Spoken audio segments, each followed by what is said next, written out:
Audiobooks are selling like crazy now. It's a pretty exciting time to be an author with an audiobook. The reality for North American authors is that your primary place to sell audiobooks is on Audible. We've gone wide and we've tested wide with many books, and Audible is still where most of the sales are happening for the majority of our nonfiction authors. That doesn't mean you don't go wide, but it does mean if you have an audiobook, you should understand how to sell that book on Amazon via Audible. If you're wondering how to sell audiobooks on Amazon, then you're in luck. This video is for you. Hey there, I'm Julie the Book Broad, founder of a fabulous self-publishing company called Book Launchers. In past videos, we've talked about Authors Republic and Findaway Voices as ways to distribute audiobooks. I've used both Authors Republic and Findaway Voices for my books, and the majority of sales have still come from Audible. So for many authors, going exclusive with ACX to distribute to Audible and Apple makes a lot of sense. You make more money and you reach a big chunk of the nonfiction market. You aren't reaching libraries or Google Play or some of the other platforms though. So know where your listeners are and be mindful of your choice. But today we're talking Audible selling. So first, you need to know about uploading to ACX. So make sure you meet their criteria. Originally, I had to go with Authors Republic because they didn't accept me as a publisher in Canada. They have since expanded to US, UK, Canada, and Ireland, and they say more is coming. So check acx.com to see if you are eligible to upload. If you're in a country where you're not eligible to upload, that's where Findaway Voices or Authors Republic comes in. If you already have an Amazon account, you'll likely use those credentials on ACX to fill in your registration and start your audiobook. If not, you'll have to create an account. When you register and start an audiobook, you're going to have banking info and tax numbers handy. Once you're in ACX, you now have to find your book on Amazon and claim it. If it's not on Amazon, you'll have to do that first. At this point, I assume you've created your audiobook and you have the files to upload, and there's other videos on this channel to decide between exclusive and non-exclusive. Today, let's focus in on some of the other factors that are going to impact your audiobook sales, like first of all, your audiobook description. If you have a digital description written, then you would put that here.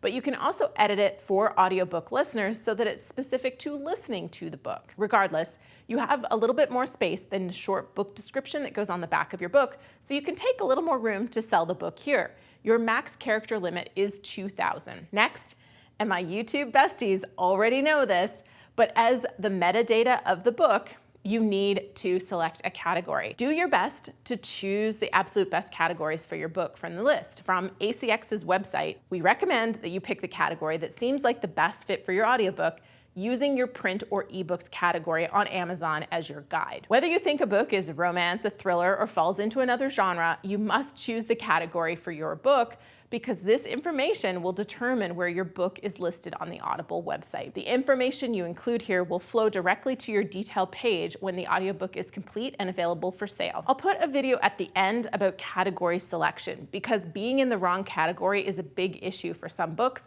so you want to take the time to get this right. You'll also be asked for audiobook details. This is where you put your narrator's name, which if you've narrated the book is your name, and your publishing imprint, or your name as publisher if you don't have an imprint. Then there's a final section where you can add some details to help sell the book. If you've had a compelling review from Kirkus or Indie Book Reviews or any third party, or you've won an award, use the last section they have there to sell why your audiobook is awesome. If you're an avid booklaunchers.tv watcher or you've read Self-Publish and Succeed, you already know about creating great chapter titles, and you're probably feeling pretty happy that you got those tips before now, don't you? Right? Also, you will need audiobook cover art. You can do a totally different design for your audiobook than you have for your ebook and print book, but I wouldn't actually recommend you differ too much. Have your cover designer take the specs from your ebook and print book and play with them because it does have to be a square, but ultimately, consistency of brand is important here. Now, there's one more important thing to think about. You need a retail audio sample. This is the sample that potential buyers will click on to listen to decide if they want to read your book. This can be your introduction if you've done a great job of writing a captivating introduction, but often we select a different section of a book. If you aren't sure what part of your book is going to create curiosity, make people want to listen more and where you've put on a particularly good performance, you can ask your audiobook editor where you've really shined. If you didn't have an editor, you can ask someone which part of your book was the best, that would create curiosity and have somebody wanting to hear your whole book, and then listen to see if that section will sell your book. From the ACX website about the retail sample. This sample should start with narration, not opening credits or music.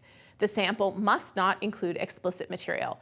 This sample is used by customers to preview your audiobook. You do need opening and closing credits, which we've talked about before in the Preparing to Narrate Your Audiobook video, which is another video you really must watch. Now, once your book is approved, the trick of selling your book begins. This is something we continue to test and work on at Book Launchers. So if you want more audiobook selling and marketing tips, absolutely subscribe to the channel and turn the notifications on. But for now, here are the 3 best ways to sell that audiobook once you've got it on Audible. Number 1, get reviews on Audible specifically. Audible's website is where the Audible app users will land, and when they're looking to download an audiobook for their credit or to buy, they will see the reviews that only apply to Audible there. It's an area I need some help with, so if you listen to Self-Publish and Succeed, I'd be so grateful if you would post a review on Audible to help my book find more listeners who need that content to help them write a book that's set up to sell. We're selling more audiobooks now, but it was slower than expected with Self-Publish and Succeed for a while, and I believe it's because there weren't any Audible-specific reviews. Number 2, run Amazon ads. It doesn't direct people to the audiobook specifically, at least you can't control that part, but driving traffic to your book page will sell audiobooks if your book is already selling. Number 3, make sure people know your book is available in audiobook on Audible. I was at a dinner with a bunch of fellow entrepreneurs, and as soon as they found out a book was recommended, was on Audible, the phones came out and the downloads happened. Not only did I sell audiobooks that night, but a few other books that were recommended got downloads, but only after someone said, "Oh, it's on Audible, I listened to the audiobook." So make sure you're promoting that format specifically. Now, if you have more tips for selling audiobooks with Audible, let's share them below because sharing is caring. Oh, and I have a ton of videos that you should watch after this, not just because I want to hang out more, but I do, but because there's so much good stuff to help you with this, like this one on creating compelling chapter titles, on this one on preparing to narrate your audiobook, this one on Find Away Voices versus Author Republic, and yes, this one on writing a great book description. I don't think I've ever sent you to 4 videos before, but this is a big subject with lots to share. Enjoy, my friend. See you soon.